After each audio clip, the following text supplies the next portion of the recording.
This Sunday is the fifth Sunday after the Epiphany, and of course it's also the day right before Valentine's Day. As happened here in Knoxville last year, there are a collaborative effort where a lot of churches are really emphasizing love in a very Christian sense as we pick up on the holiday that will follow on Monday. So as you come to the cathedral or as you drive by through the week, you might see that we have a couple of banners, as do a lot of churches up and down Kingston Pike and around the city. And so we're going to be talking about love at the same time that we're using the normal lectionary appointed readings and prayers for the fifth Sunday after the Epiphany. And one of the wonderful things is that we have on this Sunday appointed for us the reading of the Beatitudes. And the Beatitudes really comes down to sort of a laundry list of the ways that we can embrace God's love and experience God's love and show God's love to the world. So it actually is kind of a nice confluence of themes there. But you will see some pretty prominent uses of love in our hymns, particularly at the sequence hymn. And this is a hymn that is not familiar to us. In fact, at least during my time here at St. John's, this is the first time we've sung it. And it's not one of the old favorites. So we're introducing something new to the congregation. And so I really invite you to pay attention to the text, because the text is fantastic. And it's something that really should be in our repertoire. The tune, fortunately, is very, very easy to sing. And it sounds kind of like a normal hymn. And so it won't be very difficult at all to pick up.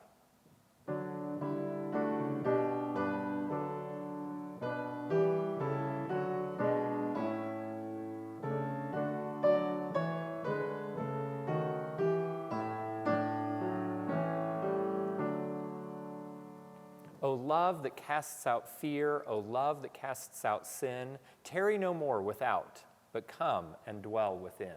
Really beautiful words in a very singable text.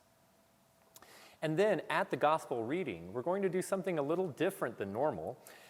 Jerry, our deacon, is going to read the first part of the gospel, and then the choir will actually be singing the words of the Beatitudes. And this is a musical setting by the contemporary composer Arvo Pärt. Arvo Pärt was born in Estonia, but has spent most of his career and his life in Germany. And he started off writing very dense, chromatic, dissonant, 12-tone music, serial music. And in the 70s, he fell into a silence and emerged out of that with sort of a post-minimalist thing that he calls, a style that he calls tintinnabuli, or like the ringing of bells. And the use of overtones is very important. So you'll hear sort of these overtone, kind of like a prayer bowl or singing glasses, singing crystal.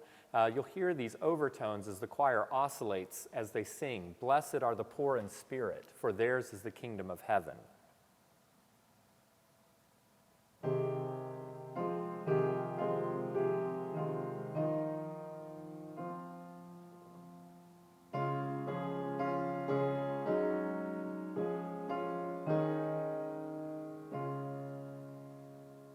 And each one of the Beatitudes goes through with those oscillating chords, building up to this really glorious, big choir sound on Amen, and then an organ toccata that follows that.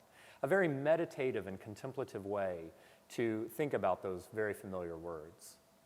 And then one more unusual thing that we're going to do in the service is that the choir will be singing the Sanctus. And the reason for that is when the choir travels to Paris and Ely this summer, we will be singing Eucharist services in 3 different places, at the Catholic Church of La Madeleine, the American Cathedral in Paris, and of course at Ely Cathedral outside of Cambridge.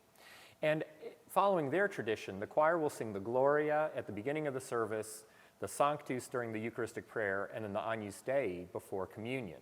And that's their tradition. The choir will sing those parts of the service every week, and that the congregation is singing them through the voices of the choir. So we're still participating in them, even as we are letting the choir lead us in that. The Mass setting that the choir will be taking is by the Norwegian composer Knut Nystedt. Knut Nystedt lived almost to be 100 years old. He died just shy of his 100th birthday in 2014. And this Mass is very short, and it's full of energy and full of interesting musical ideas.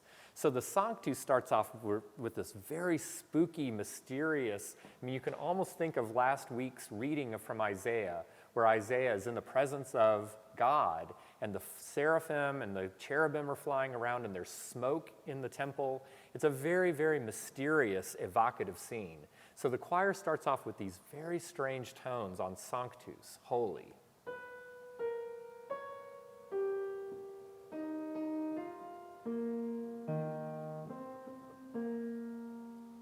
But then when we get to heaven and earth are full of your glory, there's all of this rhythmic activity that erupts.